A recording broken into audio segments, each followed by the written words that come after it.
Madame la ministre, avez-vous terminé? Oui. Oui. Monsieur le député de vous Tachereau. Merci, Madame la Présidente. Écoutez, moi, la première des choses que j'aimerais discuter, effectivement, c'est revenir sur ce briefing technique qui a eu lieu le 30 septembre dernier. Et c'est là qu'on nous a dit que des amendements étaient en cours de préparation et qu'il y aurait plusieurs amendements.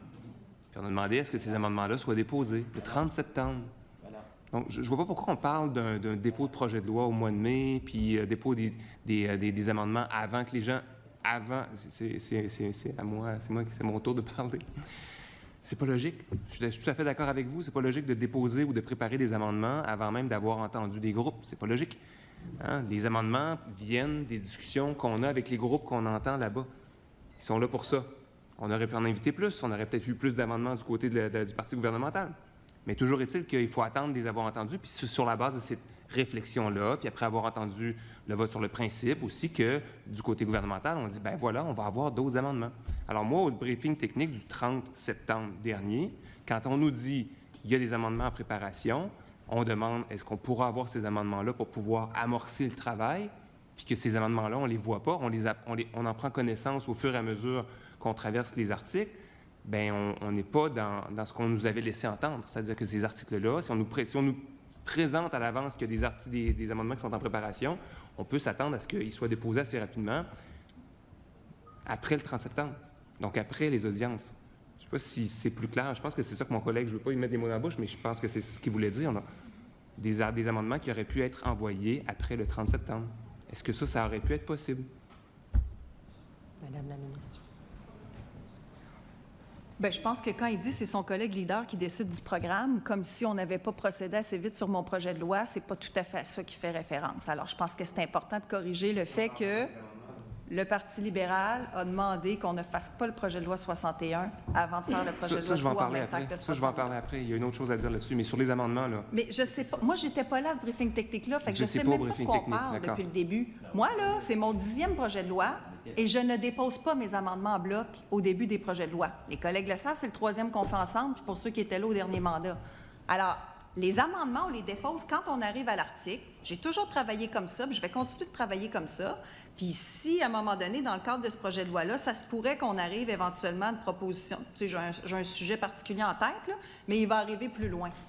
Là, en ce moment, on n'est pas dans une question d'amendement ou des deux blocs ou je ne sais trop. Je vous ai déposé un amendement ce matin là, sur le projet de loi complexe. Puis on est encore là, sur le projet de transport complexe. Puis là, on est encore là-dedans. Là, on va ajourner. Demain, on va être encore là-dedans. Alors, je ne comprends pas, Madame la Présidente, comment on peut insinuer que cette question-là de bloc d'amendement a quoi que ce soit à voir avec ce qui est en train de se passer en ce moment. Même si je vous en avais déposé 10 en même temps, vous seriez encore en train de me parler de lui. Alors, Madame la Présidente, là, je vais être claire, là. Moi, je souhaite me concentrer. Puis là, on a eu toutes sortes de discussions connexes aujourd'hui. On a mis au point certaines choses. Bon, moi, je ne reviendrai pas sur ce qu'on vient de discuter sur les demandes du Parti libéral, du Québec solidaire, de faire un projet de loi après l'autre et tout ça. Je considère, à moins qu'on me force. Sinon, moi, je me concentrerai sur le propos du sous-amendement. Là, on a fait des blagues, mais là, je pense qu'on a fait le tour du choix du terme. En tout cas, c'est mon opinion. Et je me concentrerai là-dessus. Puis les amendements, ils vont être déposés au fur et à mesure qu'on aborde les sujets. Mais vous comprenez... Je ne comprends pas le fond du débat de ça. D'accord, mais je peux vous dire... J'ai toujours travaillé comme ça, puis ça a toujours bien fonctionné. En tout cas, à date, les 9 autres, on a fini par finir, dont 2 avec mon collègue de Tachereau. Fait que j'ai le même espoir cette fois-ci. Parfait. Mais écoutez, moi, ce que je veux dire, c'est qu'avec d'autres ministres, les pratiques peuvent être différentes, mais il nous est arrivé que suite à un briefing technique, même pendant le briefing technique, on nous présente des différents amendements qui sont apportés. Ça, c'est quand même intéressant parce qu'on a le temps en briefing technique, plutôt qu'ici, de discuter, poser des questions sur les amendements qui sont amenés. Moi, ce que je vous dis, c'est que, là, vous avez dit que vous n'étiez pas là au briefing technique. Moi, ce que je vous dis, c'est que vous demanderez à vos collègues comment ça s'est passé, mais on nous a dit qu'il y a des amendements en préparation. Alors, moi, ce que je me disais, c'est peut-être que la façon de travailler de la ministre a changé, ce qui aide les oppositions aussi, parce que quand on a les amendements à l'avance, on est capable de les regarder. Là, quand on se fait présenter un amendement comme celui qui est proposé là, de définir la notion de complexité, alors que c'est au cœur du projet de loi 61, plusieurs groupes nous en ont parlé, c'est quand même assez important de savoir qu'est-ce qui va aller qu'est-ce qui va être envoyé à Mobilité Infra-Québec et qu'est-ce qui ne sera pas, parce que c'est vraiment sur cette notion-là de complexité. Je veux dire, il est normal qu'on se pose des questions, puis qu'on essaie d'aller au fond des choses, puis de comprendre, puis on pose beaucoup de questions, on propose des amendements. Je veux dire, c'est sûr que ça vient complexifier le travail que d'avoir les informations au fur et à mesure, finalement, qu'on avance dans le projet de loi.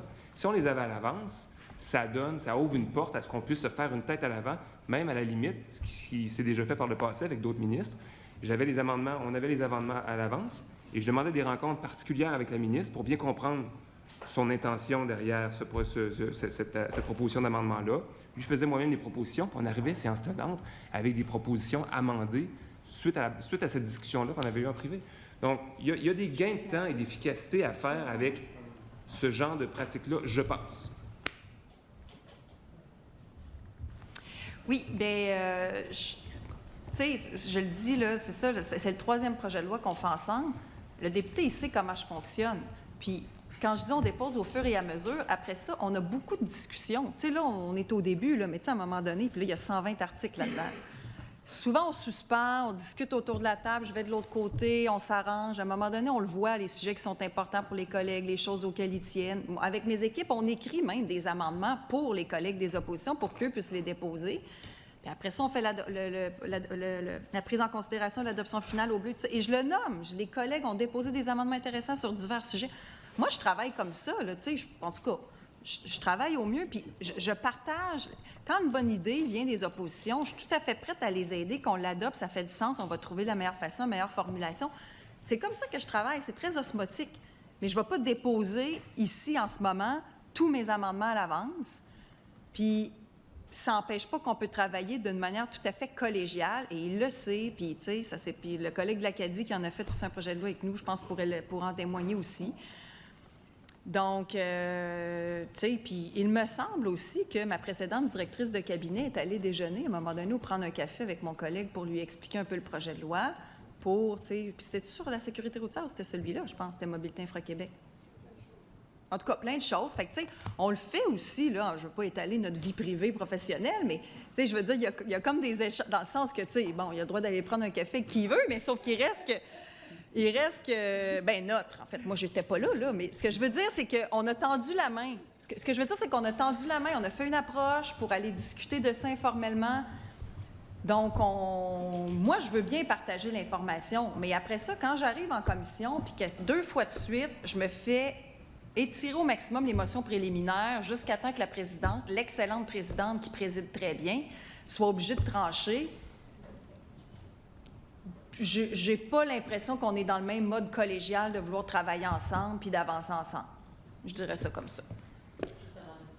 Le député de Masson souhaitait intervenir. Excusez-moi. En fait, pour réagir au propos du député Tachereau, tout à l'heure, lorsqu'il parlait de certaines pratiques où on peut prendre connaissance dans un brefage technique d'éventuels amendements, effectivement, ça peut arriver, mais je vous rappelle que la procédure parlementaire, c'est ce que Mme la ministre applique présentement et dans laquelle on discute des amendements au moment qu'on a l'article. Maintenant, je rappellerai aussi au député de Tachereau, j'ai aussi été un député de l'opposition en 2014 à 2018 et dans les études de projet de loi, les commissions parlementaires avec les groupes nous permettaient justement de se faire une tête sur les éventuels amendements en tant que député d'opposition qu'on aimerait apporter. Or, aujourd'hui, sur l'amendement proposé par Mme la ministre, votre travail, c'est d'avoir réfléchi à cette question-là au préalable pour savoir quel est le type d'amendement que vous aimeriez proposer à l'article 4 en lien avec le sujet qui nous concerne. Maintenant, si le libellé qui est proposé par Mme la ministre ne vous intéresse pas, puis vous voulez apporter des sous-amendements, libre à vous de le faire, puis d'avoir cette discussion-là avec la ministre lors de l'étude de l'amendement, que ce soit à micro ouvert en commission ou lors d'une suspension si vous voulez avoir une clarification. Mais en fait, il n'y a pas de mal à proposer un amendement lors de l'étude de l'article concerné, c'est même la procédure parlementaire. Et donc là, maintenant que Mme la ministre a mentionné qu'elle allait déposer ses amendements au fur et à mesure qu'on serait rendu à l'étape de l'article visé dans l'étude détaillée, et c'est pour ça qu'on appelle ça une étude détaillée, mais maintenant, je pense qu'on peut mettre ça en arrière de nous et passer à la prochaine étape et étudier étude article par article. Voilà mon commentaire, Madame la Présidente. Monsieur le député de Tachereau. Oui, évidemment, c'est ça. Moi, j'ai travaillé avec Mme la ministre pendant quelques projets de loi. Puis là, puis je suis bien au courant de la procédure, puis je sais qu'il n'y a pas de mal à fonctionner de cette façon-là. C'est juste que les indications qu'on nous avait données pendant le briefing technique, à laquelle Mme la ministre a dit tantôt qu'elle n'avait pas assisté, nous donnaient l'impression que ça avait changé. Donc, à un moment donné, on part avec l'information qu'on peut avoir aussi. Après ça, c'est de la gestion interne pour voir si effectivement l'information a été donnée de façon adéquate. Mais j'aimerais ajouter quand même quelque chose d'important. Revenir sur le fait que 2 projets de loi, 62 et 61, aient été présentés en même temps. Je veux dire, il n'y a pas juste les groupes d'opposition qui se sont posé des questions sur la pertinence de les tenir les 2 de front. Je veux dire, il y a plein de groupes qu'on fait venir ici, là, les sociétés de transport, les municipalités, des acteurs qui ont été présents sur les 2 projets de loi aussi. Puis ils ont aussi des capacités maximales à être capables de travailler sur 2 projets de loi en simultané. Et j'ajouterais à ça, et on s'est fait aussi d'ailleurs le porte-voix, le porte-parole de cette complexité ou de cette impossibilité pour eux de l'apporter finalement au cabinet de la ministre ou en tout cas au cabinet du leader. Mais j'ajouterais à ça aussi que pour être capable de bien faire, de mon point de vue, pour être capable de bien faire le travail sur le 61, il fallait savoir ce qu'il y avait dans le 62. Tant qu'on ne sait pas c'est quoi la mouture finale du 62, là, bien dur de savoir comment on peut travailler adéquatement sur le 61. Je veux dire, la ministre elle-même a mis en lien ces 2 projets-là en disant le 62 est tellement important, il va venir structurer le projet de loi 61, ce que la Mobilité Infra-Québec pourra faire. Comment on aurait pu mener ces 2 projets de loi-là en simultané alors qu'on ne savait pas ce qui se passait dans l'autre salle d'audition? Il y a quelque chose qui n'aurait pas fonctionné. Ça m'apparaît évident. Il fallait nécessairement, puis c'est pour ça qu'on a toujours argumenté dans ce sens-là, il fallait toujours commencer, on a toujours dit qu'il fallait commencer par le 62 et ensuite, à partir du moment où il aurait été terminé, embarquer sur le 61. C'est une suite logique. Donc ça, moi, je souscris à l'idée que la ministre elle-même apportait. Les 2 sont intimement liés. Le 61 dépend du 62, d'où l'importance de faire le 62 et de le finir avant de toucher le 61. Ça m'apparaissait une évidence.